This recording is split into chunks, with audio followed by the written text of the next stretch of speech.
Hi, it's Dave. Welcome. Today, I'm joined by Soroush Nazarpour. He is the CEO and founder of NanoXplore. They're based in Montreal, Canada, and I'm super excited. Welcome, Soroush. Hi Dave, how are you? Doing great. Thank you. Thank you for being generous, taking your time out to share with me and my Great audience to here. be here. Yeah, so today in this interview, I want to dive into graphene.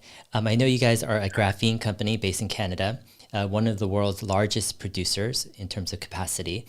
And I want to dive into kind of what is graphene, how you guys make graphene, the future applications of graphene, and kind of your history and everything. But I know there's a lot to cover, but let's first get started and dive into like what is graphene. Can you kind of give a high level view of graphene, the history of graphene, and maybe its potential uses?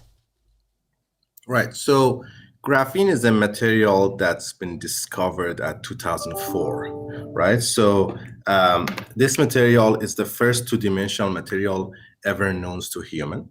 It got the Nobel Prize at 2010 by the two profs from University of Manchester that they discovered it for the first time. And what it is if you think of graphite, natural flake graphite, the graphite powder or the type of graphite that you have in the pencil, um, it's consisted of a bunch of layers of graphene sitting on top of each other, right? So all these layers, which are two-dimensional, come on top of each other and build a three-dimensional material, which is called graphite. Now, what we do, or let's say what graphene companies are doing, are exfoliation of this graphite layer by layer to end up with this graphene, which is two-dimensional. Now, why anyone care about graphene and why it got the Nobel Prize is because, well, being the first two-dimensional material, it brings a lot of cool properties. Like it is the most electrically conductive material in the world, and it's more conductive than copper. It's also very strong, and its strength is great. It's like a carbon fiber on a steroid. At the same time, it's flexible and bendable. It's transparent, but at the same time, has this capability of separating, let's say, water from the other type of chemicals in it. And all this magnitude of properties happen in one single material, which is very unique. It's called multifunctionality. Normal materials out there like copper, it's used for conductivity. Steel is good for strength, but one material bringing everything together, it's unique. And this multifunctionality is the reason it got the Nobel Prize. So you can use graphene for a plethora of different applications. Like you can actually add it to the plastics and make them stronger or make them conductive. You can actually add it to the batteries, increase the capacity of the battery, increase the charging speed of the batteries. You can actually add it to, let's say, coating and make it anti-corrosion. You can add it to, you name it. There's a lot of different applications that graphene can do, and all in all, it's the reason that this is a very unique. It's a type of futuristic material. Hmm. I'm curious, like when you say the first 2D kind of material out there, um, what do you mean by that? I mean, is it just so thin that it Yeah, basically isn't a 3D in terms of volume? It's just so thin. It's like one flat layer. Is that the concept? exactly. It's like a piece of paper, right? So Hmm. the lateral dimensions are nanometer or even larger in micrometer, but in terms of thickness, it's so thin that it's not really a dimension. That's why it's two-dimensional.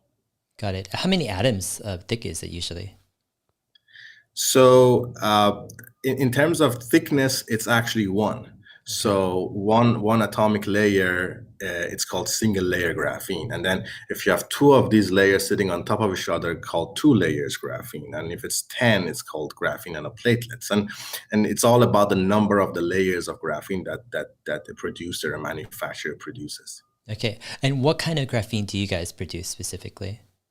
So we are capable of producing, as single layer all the way to 10 layers, but our core business is between 6 to 10 atomic layers. That's where we found the best combination of cost, performance, and also stability for the end users, because this stability is something we can talk more about. But you got to have consistency in your production. At the same time, you got to be able to use it. If it's too thin, it's too fluffy, it's too hard to use it. If it's too thick, it doesn't have the performance. So there's a combination of properties that you have to consider when you produce graphene. Mm-hmm. I'm curious with back to this kind of 2D idea of the first 2D material. Can you explain a bit more on its significance? Like, why is a 2D material, significant? Why would it be, I guess, different than, let's say, other materials? So it all comes back to a concept called surface area. So as much higher surface you have, as more of a properties you have, right? So some of the properties comes from, like conductivity. If you have something very fluffy, you have a lot of surfaces, you have a lot of path for electrons to pass from one side to other side.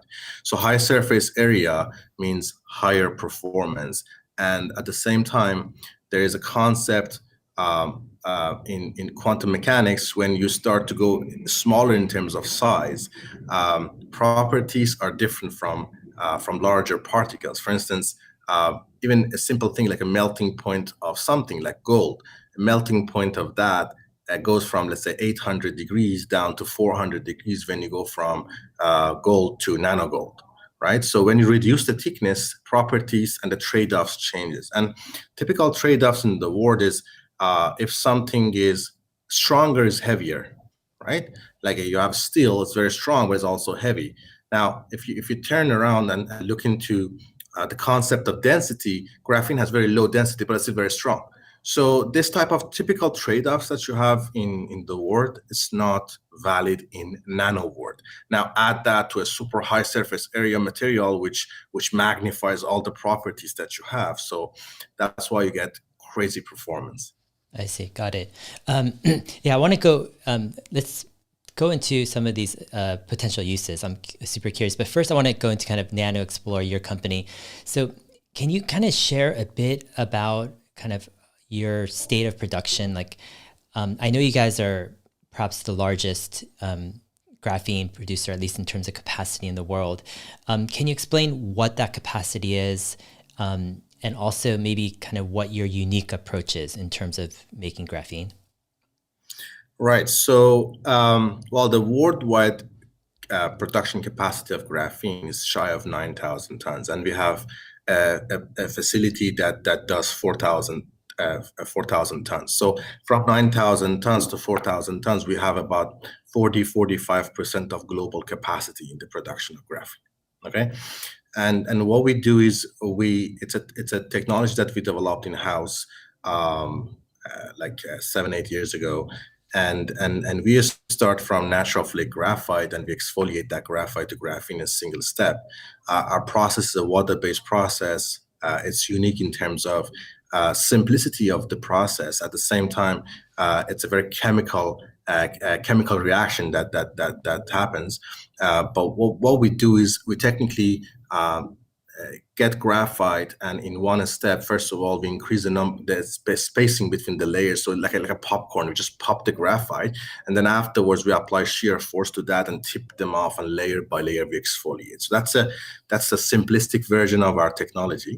And we took this technology and scaled it up many times in the lab till we got to this facility that by itself it's not large for chemical world, but it's the largest in the world by far.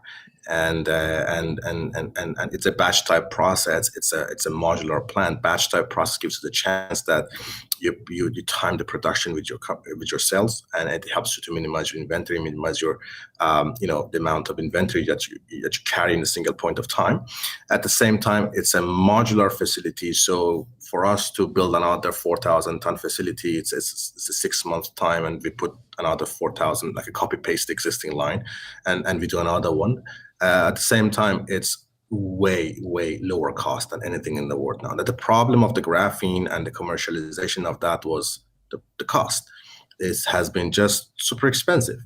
And we tackled that, and we reduced our cost of production significantly versus anyone in the world, and we brought the selling price down to a level that normal chemicals are being sold. That's for us was a tipping point to start to capture market. Okay. Out of the 4,000 ton capacity that your current plant has, what is it running at in terms of production? Is it at the full production or is it near there? So it's not yet at the full production, but we're getting to the full production in the probably next 18 months. Okay. So where we are with that is, we time our production with our sales, and for a new product like graphene, you go through a long validation cycle with the customers, and so technically the big difficulty in that is customers to use it, they need to know you actually can produce it, right? So we actually got the plant up and running. That gives us enough validation that actually we can produce it at a cost that makes sense for the users.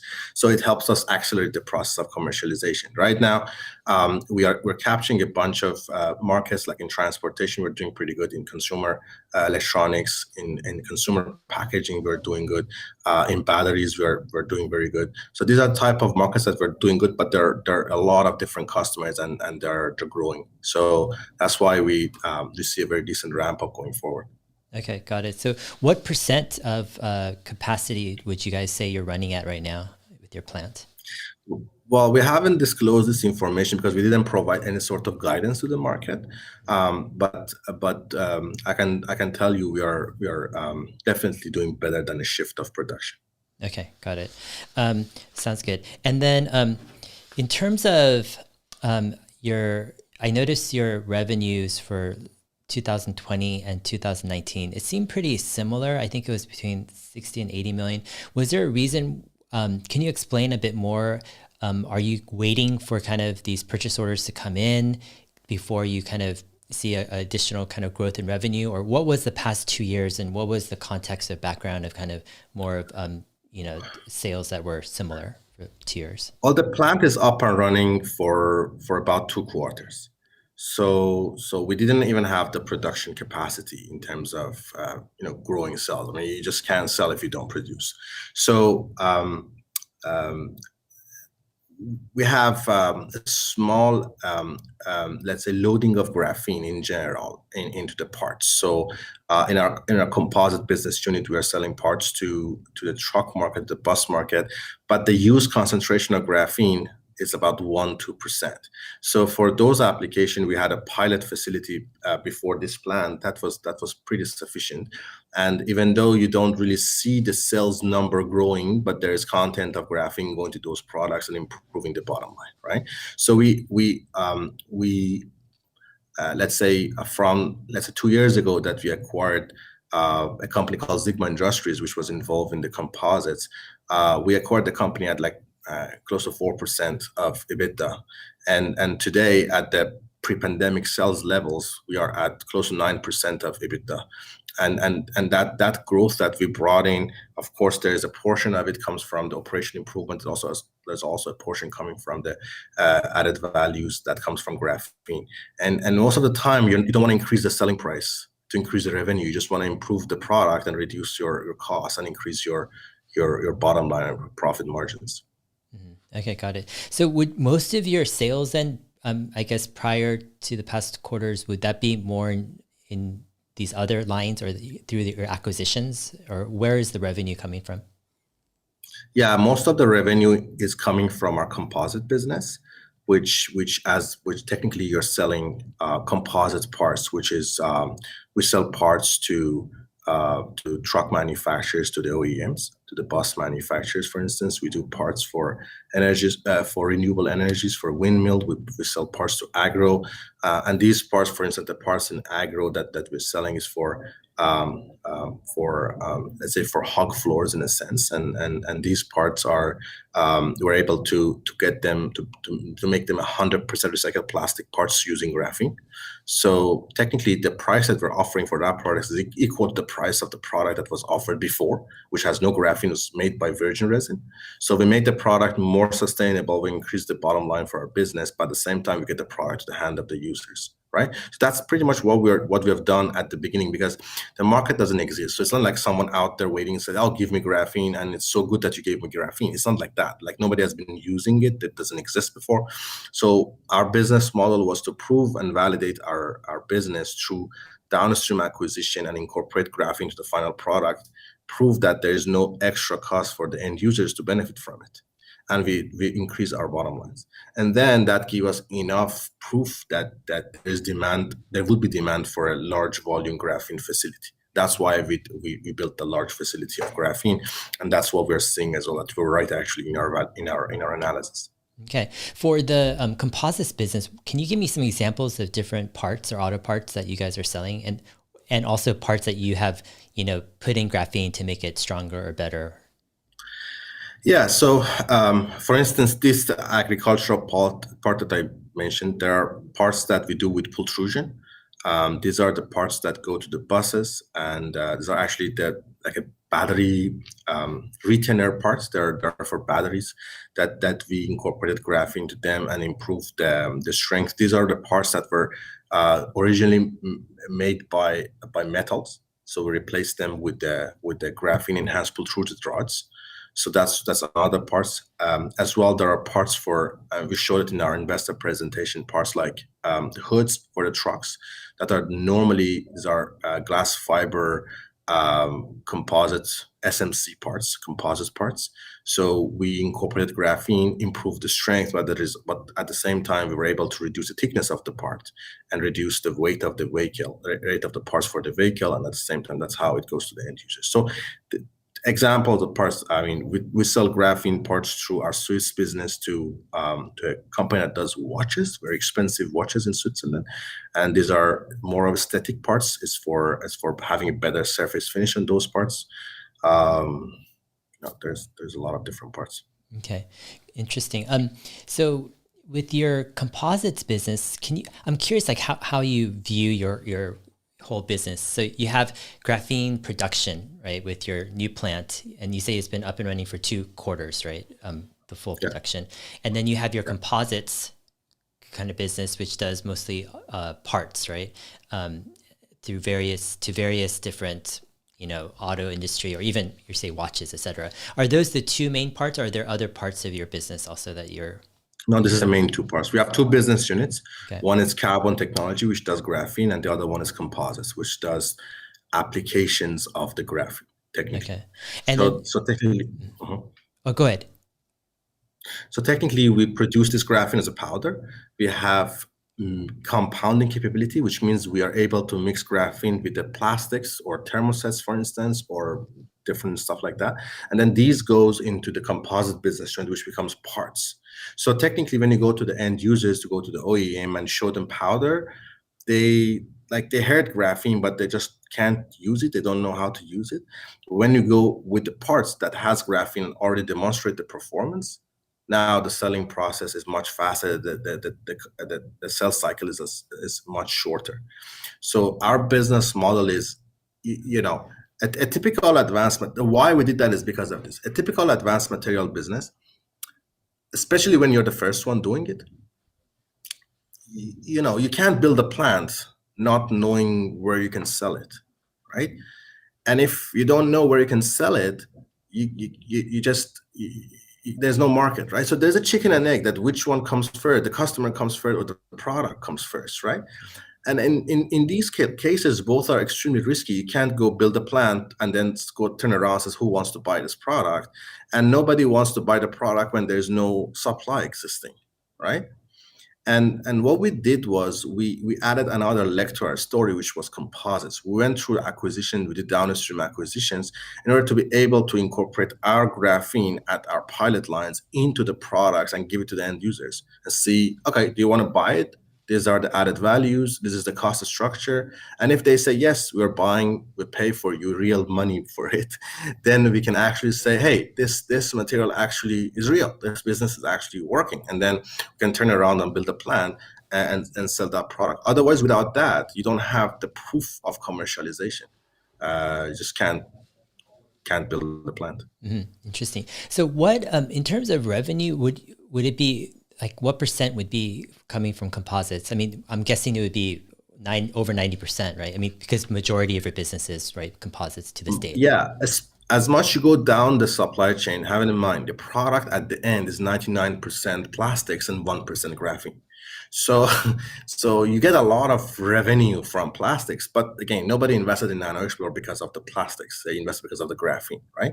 Now, by the time we are moving towards selling more of intermediate products like master batches of graphene, so mixed graphene, for instance, with nylon, and it's a 30% graphene content in a nylon, and then we sell that product. So again, now you're starting to reduce your growth of the top line, but get a better gross margin out of your graphene, because our graphene in a powder format, we get about 65% gross margin out of that. When we go down in the composites, we get like 25% gross margin out of that. So because we sell a lot of plastics, right? So that's why, we have a drop in our revenue because of the pandemic, because of our auto customers. But at the same time, when the graphene business is growing, there's a bit of offsetting that happens there. But the gross margin is very different. The component of gross margin of the graphene when sold as a powder is really high compared to the composites. So with NanoXplore, what's your ultimate, like, where are you headed? Are you trying to sell like the graphene powder as your main thing, or are you trying to use that powder to make, let's say, put into nylon, put into different, metals to make it stronger and sell those to the end user? Like, what's the idea? Let's think about graphene rather than a powder. Let's think about it as a platform technology. Like graphene didn't get the Nobel Prize because it's a cool material. It got it because it brings performances which are unique. Now, we're not China technically. We're not in the business of making millions of tons of graphene and trying to sell those products at a low cost. That's not really the intention of the business. What we're trying to do is we try to provide solutions that comes from our graphene. That's why we're very active in downstream applications, because graphene is an enabler, but you got to go through the process, develop products with the customers in order to benefit from the value out of your product. So how we see it is we are very active in plastics and composites. For instance, we are active in lightweighting of the vehicles, which is of interest to many OEMs. We are active in enabling higher content of recycled plastics into the final product, which I think is a good cause, and people also really looking for those solutions. And we are getting involved more and more with energy storage in the battery side. And again, this is what we're doing. We're going one step down the chain, develop products that needs our graphene, and that's how we're playing the platform technology rather than just the powder business. Got it. Do you think the graphene as just a powder business is vulnerable in the future to, let's say, mass production, let's say in China, et cetera, and that's why you want to add more value going downstream? Yeah. So any material goes through commoditization process. So I don't want to commoditize graphene. I don't want to be the first one leading the market to commoditize it faster, right? What we want to do is to develop products, because one thing about graphene is it's not just having a good graphene you can sell. You gotta be able to use graphene. Now, the best example is, if you put some sugar in the water and you start to mix it, and the taste of the water start to change, and you transfer the sweetness of the sugar to the water. That's called dispersion. But if you put some sand in the water, as much as you mix this thing, nothing gonna happen, right? So you didn't disperse sand in the water. So graphene is like that. You have graphene it's naturally like a sand. It doesn't disperse in anything. So you have to be able to disperse graphene into different mediums. Mediums are like epoxies, like plastics, like binders for the anodes or whatever. You gotta be able to disperse it in. And when you disperse it in, now you can actually unlock the properties. Okay, so we just don't want to be the powder guy because nobody knows how to mix. You gotta mix it for the customer too, and we do both. And when we do the mixing for the customer needs to be open with you and needs to start sharing information about the products. That's why we go through long-term validations and product development with all the customers. If you, let's say, mix something for a customer, into, let's say you make a better part or something and they share, here's our part, and then you're able to mix in graphene to make it better, stronger, lighter, etc. Are you like, ultimately, who owns the part? Is it the company who shares that part with you? Like, are you more like a consultant then, or are you trying to actually create your own parts to kind of develop and sell to other companies? So IP, if it's a co-development, IP is shared. If the customer is really reluctant to sharing IP, we would have them to pay for the development. At the same time, we would have exclusivity in the supply of the product, okay, in perpetuity. So, and I can tell you, most of the time, they don't recognize that there is value in it. So we own the IP. Okay, got it. So graphene platform, graphene. As a platform. As a platform.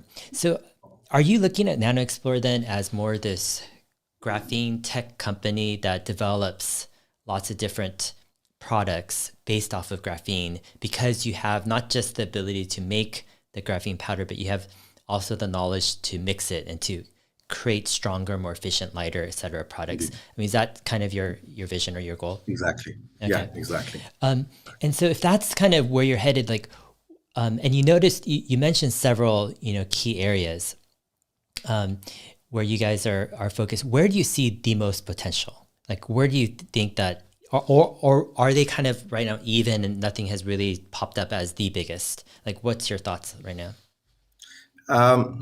So it depends. Depends if it's we have short-term opportunities, we have mid-term, we have long-term. So short-term opportunities comes from replacement scenarios. So we come in and replace another additive.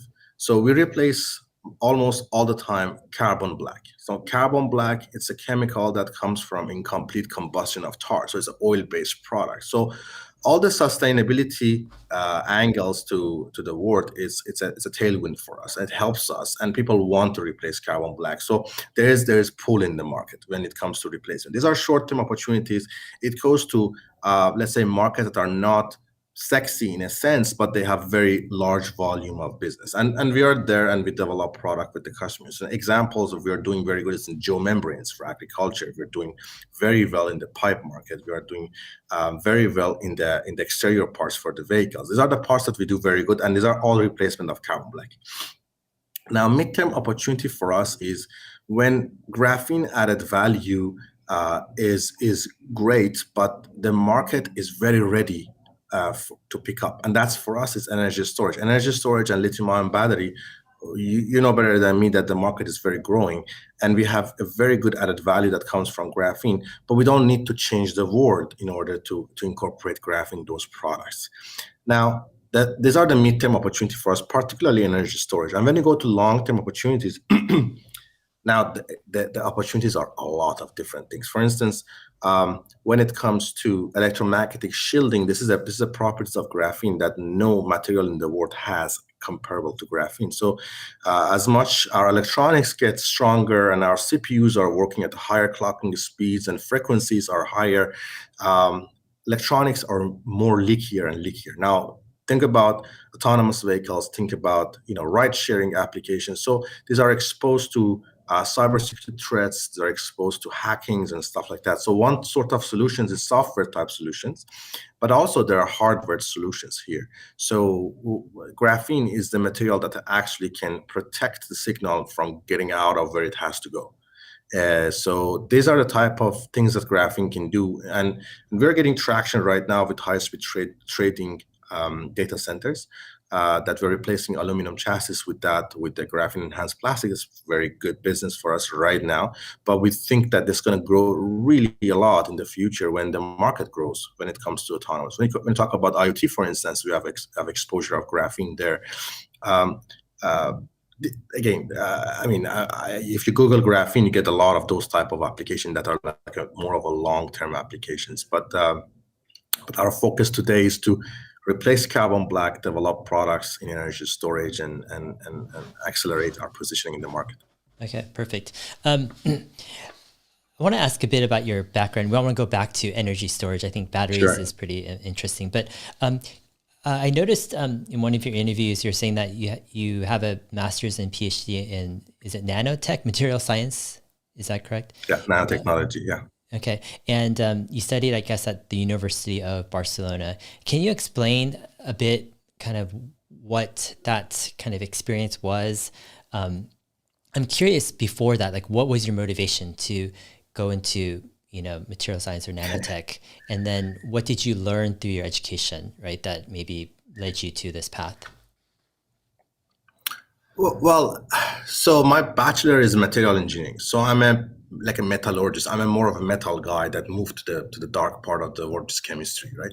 So I did my bachelor 22. I moved to Spain, into Barcelona, and in 3 years and 3 months, I finished my master's and PhD. So it was a very accelerated type process. Um, the thing that I really enjoyed about nanotechnology is this difference that it comes from the real world and the nano world in a sense, and a lot of things changes, and change means opportunity, and from someone that comes from a part of the world that you got to fight for opportunity, this was a great thing for me. So I can really, I had this entrepreneurship background that I have. I was entrepreneur from 14 years old, but then at the same time I was able to study something that was fun, right?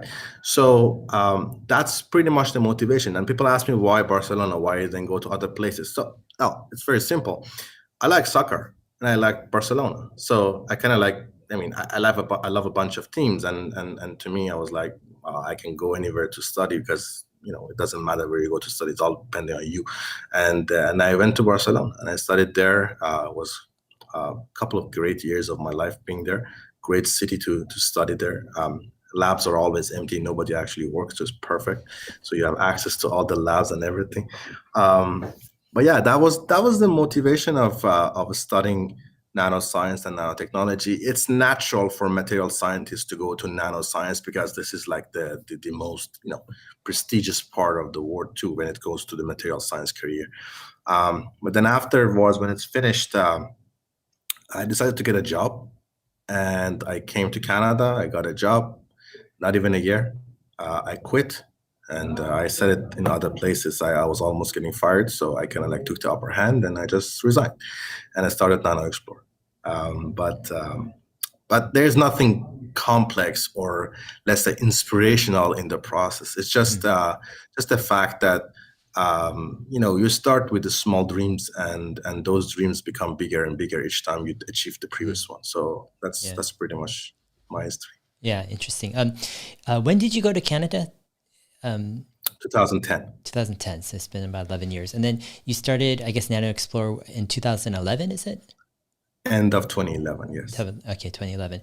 I was listening to one of your interviews where you shared how I think in the beginning you had NanoXplore as a lab for hire. Yeah. You were kind of buying lab equipment, broken lab equipment, refurbishing it, and then rather than selling it back, which was your original intention, you decided to keep it and open a lab for hire. So can you explain or kind of share more details about kind of the genesis of NanoXplore and then how you shifted into becoming a graphene company? So yeah, so originally, I started buying stuff from eBay, and they were not really functional. So I refurbished them and sold them on eBay. So it was pretty good business. I mean, very good gross margin, I can tell you that. But by the time, you always do a few mistakes in the type of equipments you buy, and they're you fix them, but just can't sell them because nobody wants them. It's too technical, it's too niche, and it's too hard to sell. And by the time when you end up doing a few of those mistakes, you end up with a bunch of assets that they're functional, but they're not generating any profit. And that was when I said, well, till I sell them, I can actually use them as a lab for hire, get contracts, do the testing in house and so on. So I built a lab pretty much, and that lab was keeping the lights on, and it was very modest type of lab. But at the end of the day, we had interest from someone for us to do some graphene work, and we are hungry for work, right? So we accepted the company didn't really make it for us till we finished it, and we ended up, making graphene. And we turned around and says, well, remember you told us something like 6 months ago, and now we have that, but there was no company at that time. So we said, well, right now we have some graphene, which is very interesting, and now why we don't really become a graphene company? And that's when we became a graphene company. Mm-hmm. Got it. Interesting. So, and when did you decide to kind of, launch your factory, and to really, when did the vision of becoming like a graphene platform company come in mind? I would say 2015. Yeah, 2015, maybe early 2016. The thing is, well, we learned very soon that if this supposed to work, you gotta make it cheap. You gotta reduce the cost of production, and that was very obvious because customers we're working with people, and they're like, okay, we're just testing with them, seeing the performance, and the performance is great. But at the end of the day, sometimes we saw it's overkill in terms of people just don't need that much high performance of their stuff, and they're not going to pay a premium to get something that they just don't need. So we turn around and we focus on reducing the cost of production, and of course, you scale the production, you increase the output of your facility. That's get the cost down. But also there are a lot of scalability challenges that you have to overcome, because producing something small is easy. The moment you want to produce large volume and on a very automated approach, this is difficult. So it took us a couple of years of engineering for this plant, even though construction of the plant took us only 6 months, but the engineering took us more than 2 years. So a lot of thinking went to that, and it's a very cool facility. It's something that I'm very proud of. It's very automated. We only have 3 persons per shift active in there. You can produce with the lights off. It's fully controlled by the servers, and with the this is very in a smart type of manufacturing. Mm-hmm. Yeah. I was in one interview you're noting that you could have just one person on the factory floor, maybe a couple people remotely, right? Maybe monitoring, and you can have the whole factory running. What was behind that? Like, how did you come up with that type of idea to run a very automated factory? Because I'm sure there was a lot more challenging, more challenges to create something that's very automated. Like, why was that a crucial piece of your factory? Well, when you look into cost of production, of course, the labor is expensive, especially in North America. So you want to minimize the labor. At the same time, you know, when you have a bunch of people, then you have supervisors of those, and the supervisors needs another supervisor on top of that. So you build a hierarchy of people, and naturally the cost of production goes up and the efficiency of production comes down, and as a result the productivity is low, and again you have extra cost of production. It's very competitive in the world right now for specialty chemicals. Very little company out of Canada, and we needed to compete with big giant carbon black manufacturers in the world. So my idea was, if I beat them at cost, I can definitely beat them at performance. And that's exactly what happened. We got to the cost structure of carbon black, and we reached to the net cost for the end user that are like sometimes cheaper, sometimes at the same cost. And we brought extra performance. It helped us to sell and gain credibility. Otherwise, why to buy from these guys? And who can believe these guys are around another 6 months from now? So there's so much unknowns that you need to incentivize the customers to kickstart the commercial activities. Mm-hmm. If you wanted to expand, let's say your current factory of 4,000 tons per year capacity, and you wanted to add another 4,000 tons, would you need a new building or a new site, or can you do it at the same place that you have right now?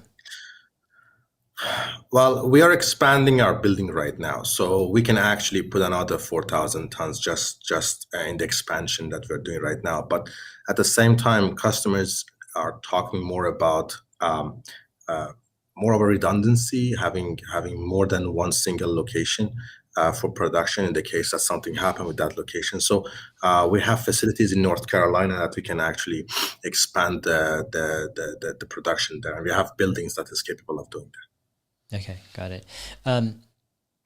So I want to ask a bit more on energy storage. So you noted that midterm that could be a great opportunity.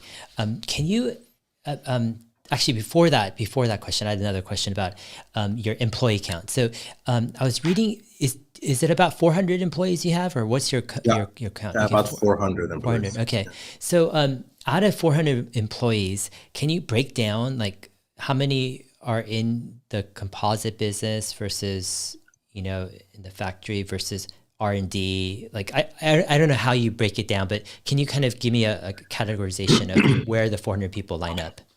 So we have the corporate side, and then we have two business units. Now, the corporate is probably the order of 30, 40 people. And we have functions like IT and R&D in the corporate. Our R&D team is about 15 people.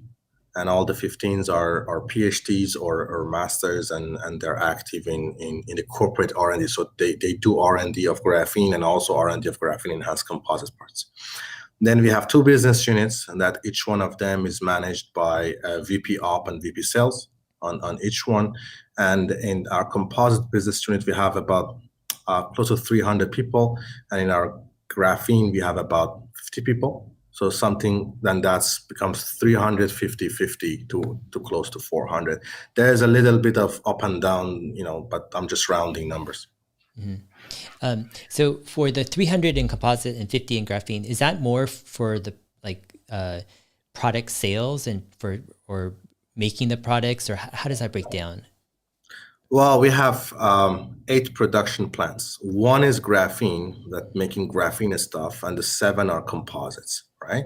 So there's a lot of blue collars that are in those facilities in the composites. Sales team, maybe the two together, maybe about 15 people in both. There are sales people, they're active in sales. So we have application engineers, and then we have territorial reps, and then we have business development people and so on. Okay, got it. And what do you think your headcount's going to be in 2 years? I would say organically, like not assuming we do any acquisition, organically, it's not going to change much. Okay. Because the growth of our business comes from graphene, and the graphene growing doesn't require too many people. So it's gonna be maybe tens of people that added to the company, but not more than that. Mm-hmm. Okay, great. Moving on to energy storage, can you go ahead and explain a bit more on the potential of graphene? I've heard you mention that one of the areas is you could do a graphene net around a silicon anode to enhance its longevity and performance. I mean, can you explain, I guess, give us a higher view on what graphene can do, for energy storage, and then what your guys' strategy is? So, so graphene can be added to anodes, can be added to cathodes too, right? In the cathodes, for instance, we do a lot of work with the LFP. Graphene adds to the LFP as just improving the conductivity of LFP, resulting into improving the charging speed. In a sense, you actually can charge faster. You can go with the higher C rates without losing the capacity, in a sense. Okay, so that's one side on the cathode side. Now on the anode side, we have this discussion of replacing graphite with silicon. So silicon goes through expansion and contraction when it's charged and discharged. So we have developed let's say a technology that is based on graphene protecting silicon from this expansion. So so the concept is similar to having a kind of a cage or a net around silicon and preventing silicon from the expansion and contraction. Graphene silicon needs to expand to accept lithium, but it should not expand too much that it's kind of like broken to pieces, and it's something called pulverization happen at the silicon. So that's our added value on the anode. There's a small little bit of improving the current collectors in aluminum and copper by coating on the surface of that. It's less of an impact, but still there's something graphene can do. And yeah, so this is a case of it could be the case of normal batteries, let's say lithium ion with the liquid electrolyte, but it's also the same case for the solid states and solid electrolytes. So for energy storage, like where are you guys at, like in the process? Like, is it more still in the beginning stages, or are you guys piloting, experimenting solutions, or are you guys building some stuff? Like, what's the progress? So right now we are piloting our batteries. These are graphene batteries. So graphene in anodes and graphene in cathodes. They're not typical graphene batteries that graphene is used as a pure cathode material. They're not that. They're just enhanced lithium-ion batteries.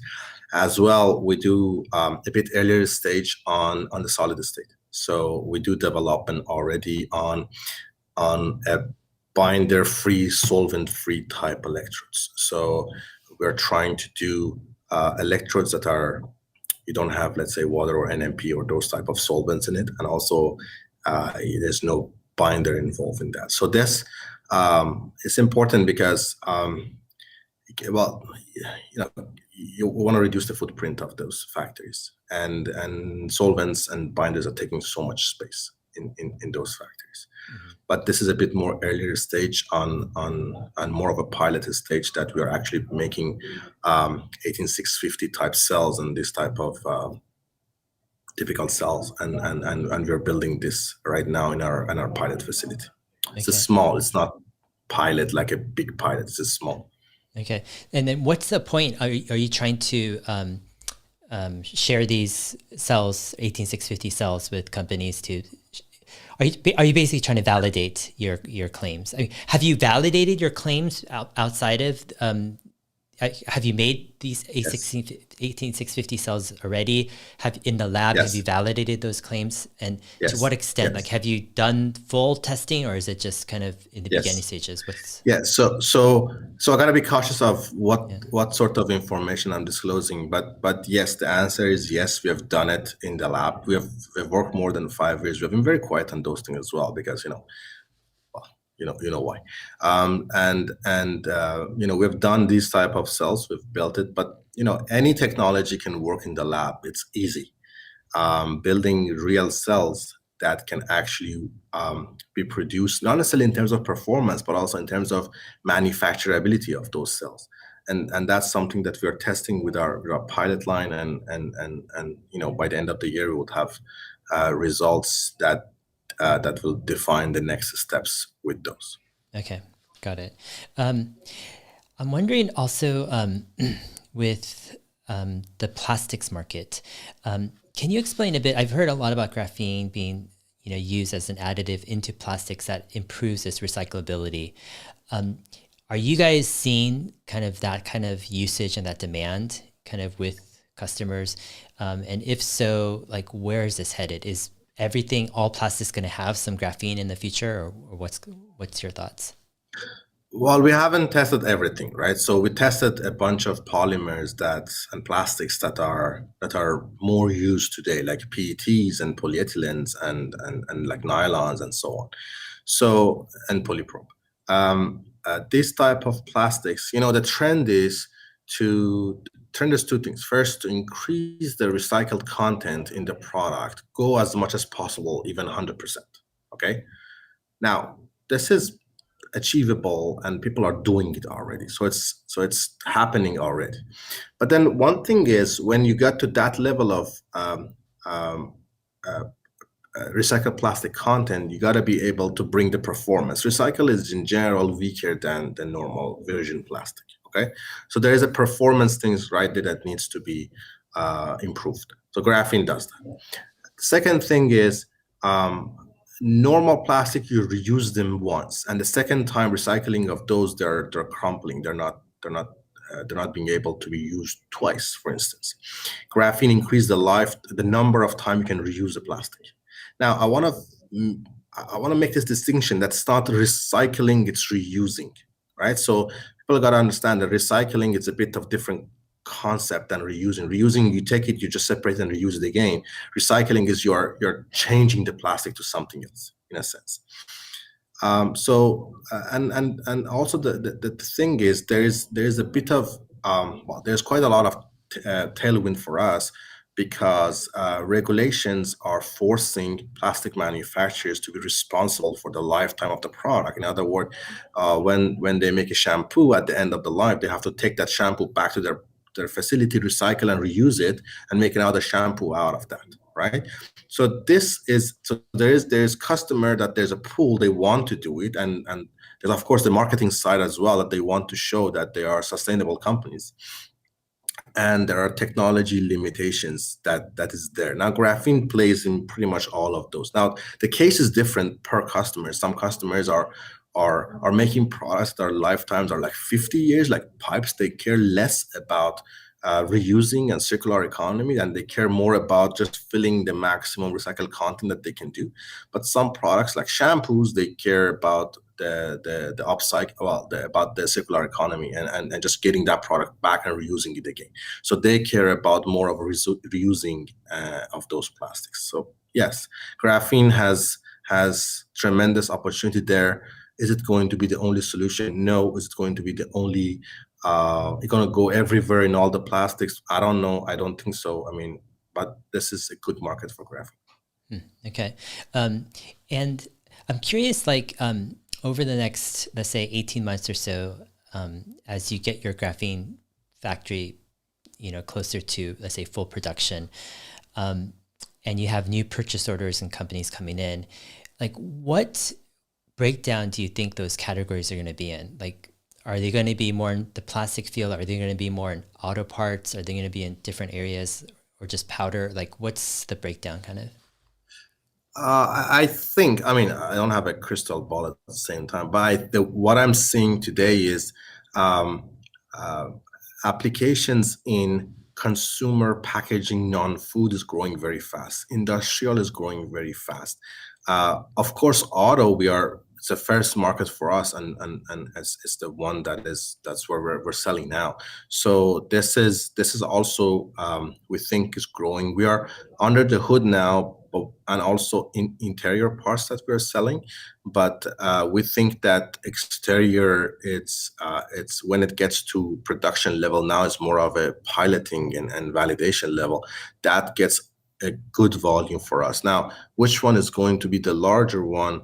I think it's important to understand that 4,000 tons, even though it's 45% of global capacity of graphene, but in reality, it's peanuts. It's very small. And we have single customer forecasts that are more than 4,000. And again, for us, it means we can make it. And then we will just follow the customers and put more lines and more production for them close by them. And this is you hit a few of those big customers, and then now you're talking about tens of thousands of tons of graphene. So Got it. And then to clarify, the idea is you prefer to make the end product, right? Not just the powder. So you're trying to mix it, or yeah, we prefer to do no, we prefer to sell powder because and plus intellectual property. That's the best case scenario. So we develop something, but we only sell them powder because I don't need to put capex to build those intermediate products. I I I I don't like to sell those parts anymore, because the parts is too much capex, too little gross profit, too high of a sales number, like too little graphene goes there. So I like to move more of a intermediate products or powder with the IP, not just the pure powder. Powder with the IP is great because powder gives me super high gross margin. It's bread and butter for us. We're doing it now, and the IP is just creme de la creme, right? It's an extra that comes on top. So ideally, it's actually powder and IP, but then you're also wanting to do products with higher and higher content of graphene, right? So with powder and IP, how does that work? Let's say I'm a company that wants to incorporate graphene into a huge part of my business, my products, and I come to you to put in an order. And is the IP more about how we mix that graphene into the product to kind of optimize the product? Yeah. Okay. Yeah, exactly. Got it. And then so we work with them, develop a product. Now imagine we have co-developed with them, so technically the IP is, let's say, mixed, but then we take some sort of exclusivity of supply, but also we add that value that we created into the selling price of the graphene. So we sell it more than, the $10 per kg, which is like the average selling price that we have. So we sell it at the higher price, and it increased significantly as gross margins. Got it. What's your kind of proposition when you're, approaching a new company that you think has potential, to add graphene, to their products, to improve them? Is there any kind of like risk-free proposition? You're like, hey, we'll show you something on, how it works, or do you go in it with some type of proposal to come up with a product together, or do you kind of are you waiting for more inbound inquiries? Like, what's your strategy in getting new business? So almost 100% of our development and sales are people reaching out to us. Like, we don't go out to capture customers. So there are pros in this, but also cons. Like, when we wait for people come to you, they come onto a different type of application from different segments and different markets. Of course, we can't do everything, right? So we're very selective now, and focus on the application that we know, and we know that there's added value. Earlier days, when you do not really expect clearly what the product can do. As much more you try with different customers, there are failures, of course, in the process. There are successes in the process. You know where the product works best and where it doesn't work, right? So then you focus on those ones that are working well, and you use the knowledge you acquired from the previous guy for the next guy too. And then by the time the sales cycle is dropping from 5 or 6 years, it's dropping to like 2 years now, and we're hoping to get it down to under 1 year, which is our key, because now these long development cycles are very difficult to get return for, right? Because you're spending a lot of R&D dollars there.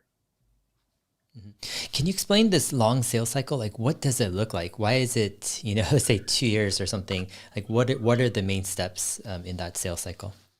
Typical, for instance, with Martin Rea, we announced a product, and that was more than 2 years of development with the customer. And at the mark of 3 years, we started selling products. So what it is? So the concept it's jackets for the fuel lines and brake lines in the cars, fuel lines for internal combustion, and brake lines for for electric vehicles, and these type of products, this type of fuel lines and brake lines are exposed to a lot of abrasion, and it's under the car, right? It's a hostile environment, so there's a lot of abrasion, erosions, and all sorts of corrosion type thing. So these are normally covered with the jackets to protect those lines. So now, to get the job done, historically it was multiple of layers of jackets. Now we took all those layers out. We only kept one incorporated graphene there, and we actually increased the lifetime hundreds of cycles, hundreds of times, and the product, it was just too good. And then the customer decided to reduce the thickness of the part, because it was an overkill, and reduce the weight, reduce the cost. When you go through these steps, there are first steps. First step is like R&D validation. You actually deal with the R&D department of the customer. Next step is product validation. The third step is certifications and product validation by the OEMs and the field test, or let's say if there are specific regulatory things involved, you have to pass, and those type of things, right? So the sales cycle, not just get some graphene and dump it there and it works. It's a lot of development involved in this. That's why there's a lot of know-how and IP involved in these things. Interesting. So when do you think we'll start seeing an uptake on announcements from your company in terms of new kind of companies, having purchase orders? Or when do these sales cycles, I guess, for you, come to fruition? Is it just kind of continuously over the next few years as you guys, close more deals and do more R&D and prove out your applications? Well, the thing is this. We asked the question of why we should do an announcement. because all the time when we get a customer and we get purchase orders and stuff, I know all the shareholders like to see a bump in the stock, but we don't like the short-term shareholders. We like long-term shareholders, and long-term shareholders, they see the impact in the long term. And in the last 12 months, our stock like doubled, tripled almost, and we still haven't announced anything. And so the question I always ask is, yes, I mean, we can announce today, we can do like 10 press releases of the customers that we're selling the product to, but why we should do that? like like our stock is doing good. We needed to raise money. Like we raised money in March 19 of last year, right in the pandemic. Our 5 major shareholders, they didn't even let me to go out, and they just bought the offering. We did financing recently. It was oversubscribed by a large margin. So we're doing good. I mean, we don't see why we should start announcing anything we do. Got it. I hear you. So I'm curious. Yeah, I'm curious in terms of the automobile applications you talked about. Is there ways where, I mean, I'm wondering if it's more complex than just, obviously it's more complex than just adding graphene to different parts, but it seems theoretically that, if you add graphene to different parts in the right way, you can make them lighter and stronger, right? I mean, are there limitations to this? Can you just do this for the entire vehicle? Yes, you can do it for entire vehicle. Now, okay, not entire vehicle. There's parts that is still like metal parts, especially like chassis. Like strength is too high, and graphene addition to the plastic, because there's still the matrix is plastic, which is way weaker than metal. Even though you improve the performance, you don't get to the steel, right? We are able to meet aluminum properties even sometimes, and the customer is like, I don't want any composite on my mission sensitive parts because I want metals. Metals are strong. So there's a perception and there's a performance. So not necessarily everywhere you can add graphene, but a big chunk of parts in the cars could be graphene and will be composites going forward. You'll see we've developed foam technologies with our graphene, which are bringing a lot of cool properties to the vehicles in terms of vibration proof, in terms of heat isolation, in terms of soundproofing, in terms of electromagnetic shielding, and like half of it is air. So they're highly light, they're very light, and they're very strong at the same time. So these are the type of things that comes out of the products that are based on graphene. We do graphene, but also we develop these things that comes out of the graphene, right? And then these parts are important. Like I know that everybody loves to have a much better batteries. We do too. But you actually can get better performance by making cars lighter and they drive more. So the range doesn't necessarily comes from a better battery. It comes from better battery, but also at the lower weight of the vehicles. And we tackle both. We reduce the weight, bring strength through our composite activities, but also through our batteries, we work on the energy density in terms of cycle life and range and so on like that. Mm-hmm.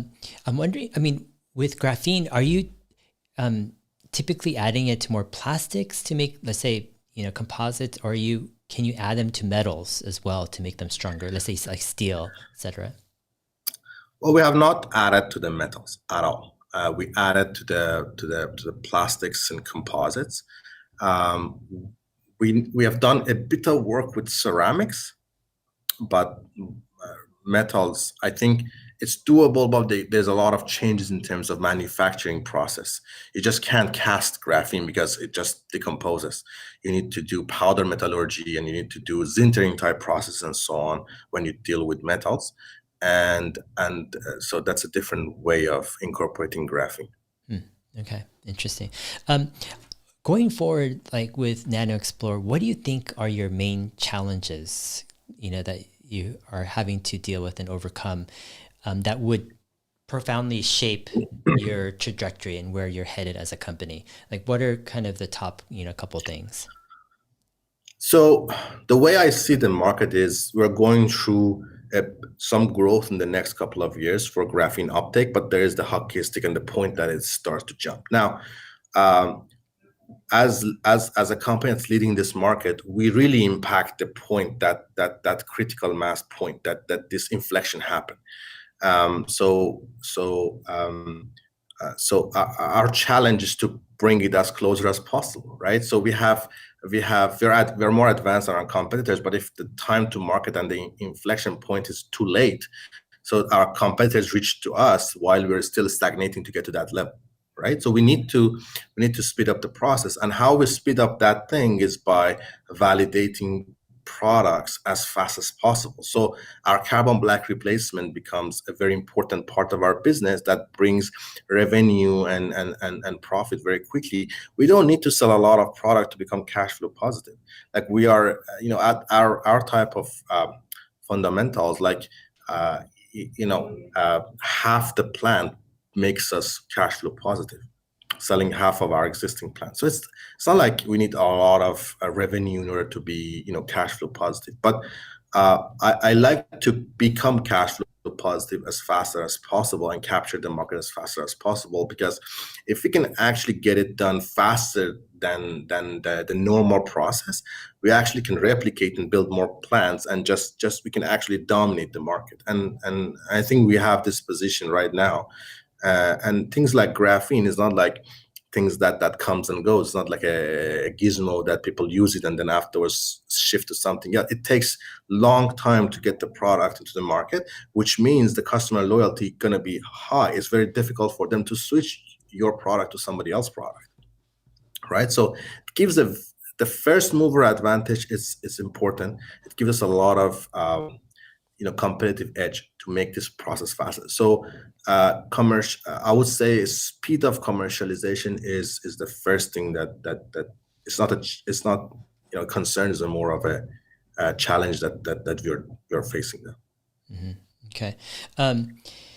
With your back to your batteries, I mean, this is fascinating to me. I know you can't share a ton of it because obviously you're still piloting your 18650 cells, but how much are you relying at all in terms of partnerships with other battery researchers or other companies or places to help you build these 18650 cells, or are you just doing it just completely in-house? Like, how are you getting that battery expertise to make some pilot cells?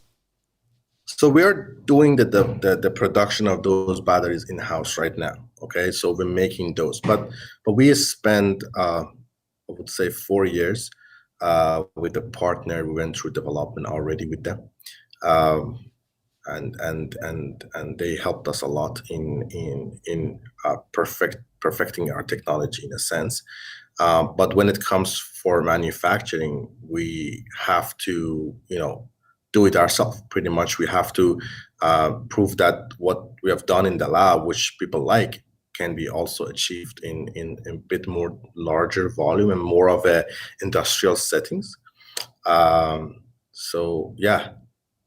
Okay, got it. The 4 years of development, was that what type of development was that? Was it actually making some lithium ion cells with graphene? Yeah. So you start with coin cell, right? This little cells that goes to your watch and stuff like that, and you validate.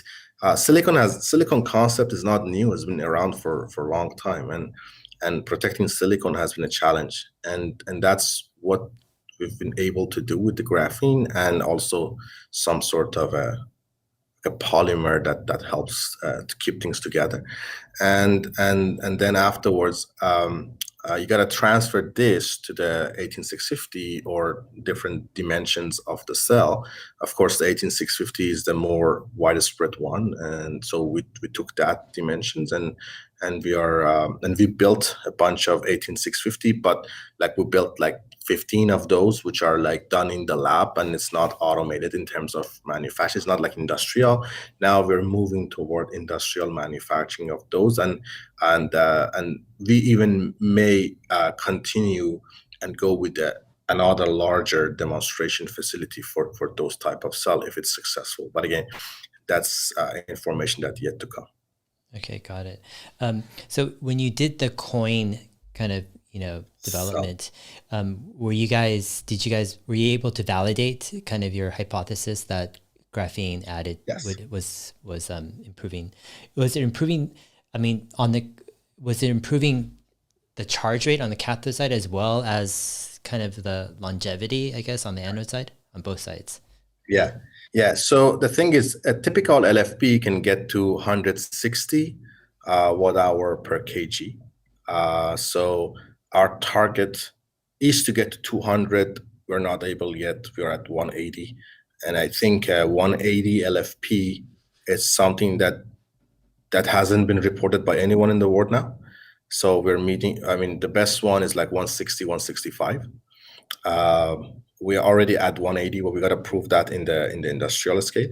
But the target for us is to further improve the LFP and get to 200. To me, LFP is a great chemistry. It's better than NMC and NCA for many applications because it's a bit safer. The thermal runaway at the much higher temperature, so it's a safer type battery.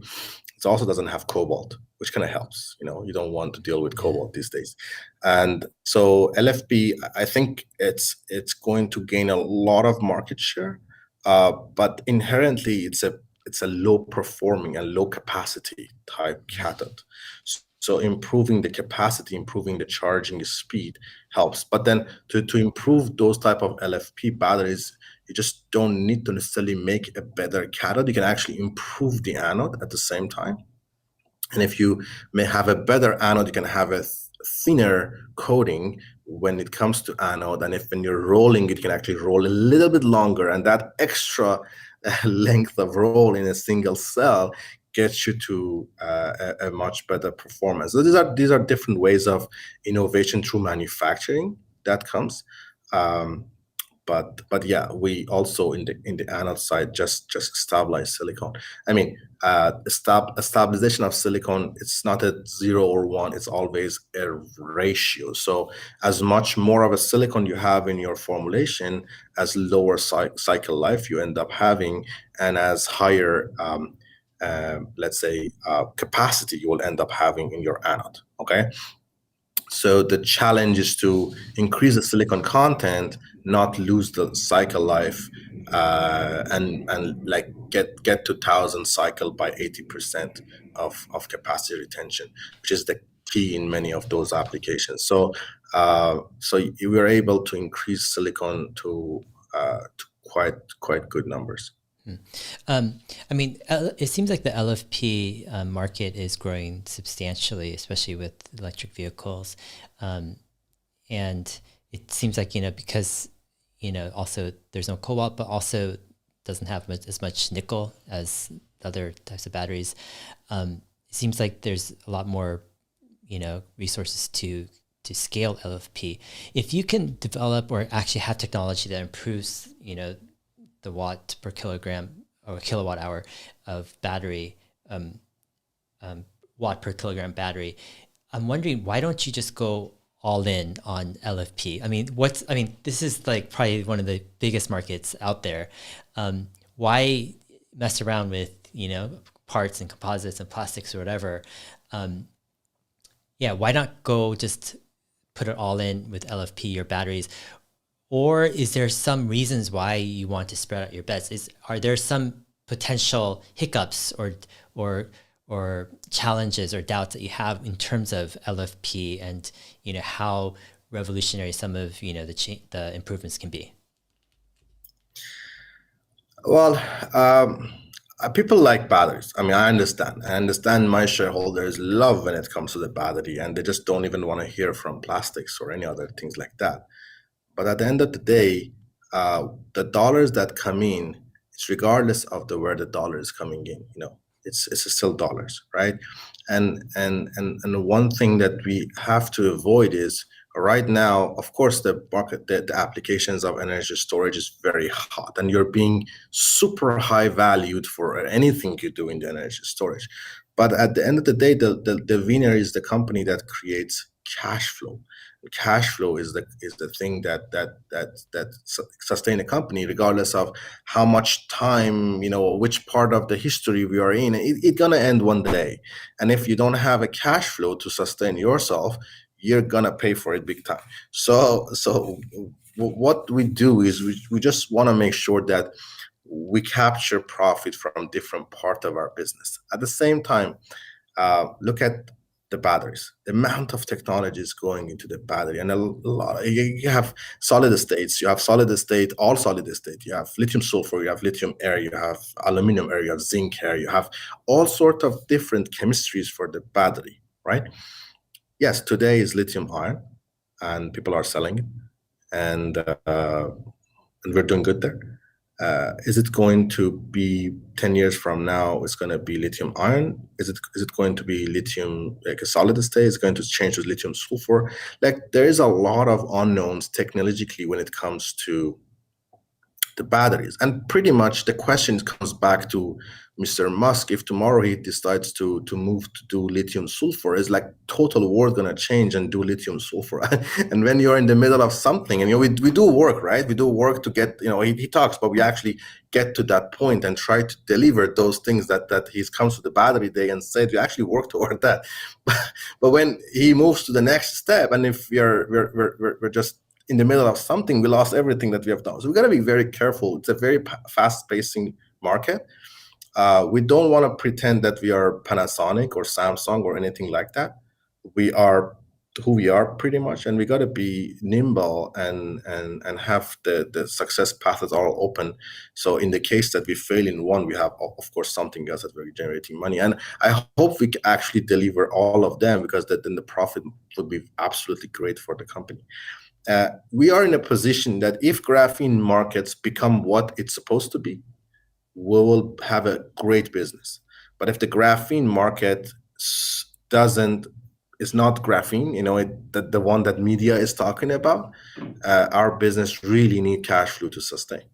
So we need to have all these different opportunities available for us. Got it. In terms of graphene becoming, a huge market, what are the big challenges? Is it just, you talked about the chicken egg problem where people need to see the usage. They need to see the products. They don't want to per se, invest a ton of money and resources in something that isn't proven. Do you think it's like, how inevitable do you think the graphene market is to become huge? Is it just, in your mind, just a matter of timing, whether it's 10 years or 5 years, or are there other factors involved, you think? It's the timing. The chicken and egg problem is solved today because there is a supplier today that can actually make graphene in large volume at the cost that makes sense. Okay, so this is done. We've done it. Okay, but then there's the adaptation process comes, and how long this adaptation takes for it to get to the that explosion point. It's difficult to impact and difficult to accelerate in a sense. Now, to me, it happens. I've seen different type of chemicals and materials that they have got the Nobel Prize and they have been very interesting and lots of good performance, but they fail to get to the point that that there is production at low cost. And the most famous one is carbon nanotube. Carbon nanotube went through the process, but it was very difficult for it to be produced in large volume at cost. It happened way later. And the moment it happened, the market started to grow. Carbon fiber is the same. If you look at the variation of the carbon fiber total production and the total market size by the time, you see that the moment the production actually happened in large volume, in less than 3 years, the market spiked and it actually grew very quickly. And now just imagine in terms of dollar per kg, we're today cheaper than carbon fiber in terms of selling price. Carbon fiber goes the lowest grade at $14 per kg. We're doing a 10 already. So we got to that point that we bring the cost and this performance versus cost ratio. We meet that, right? So technically, we should be very close to that point, but we will see, right? We will see if that point actually happens the way we think. So far, it has been very good. The reaction that we are getting from the customers are absolutely phenomenal. Like people they didn't believe that this is actually doable. Other competitors of us thought that we're lying. Actually, it's not real. And we brought competitors inside our plant and showed them our cost structure. Still, they can't get it. Like it's not possible. No, it's possible. Like we have done it, and it's happening. Though you need this click to happen, and is start to grow. And when that happens, if it's close, we have a very good business. And again, I'm trying not to promote things. I'm a bit more sometimes too much passionate about my business, but in reality, it's something that's happening right now, and we're seeing all the good signs for it. Got it. I mean, to paraphrase, would you say that, you see, just a matter of time before there is kind of this explosion, because you have the cost structure now is there for graphene. Yeah. It's just a matter of the time. It could be later or shorter. And in the meantime, you want to make sure as a CEO,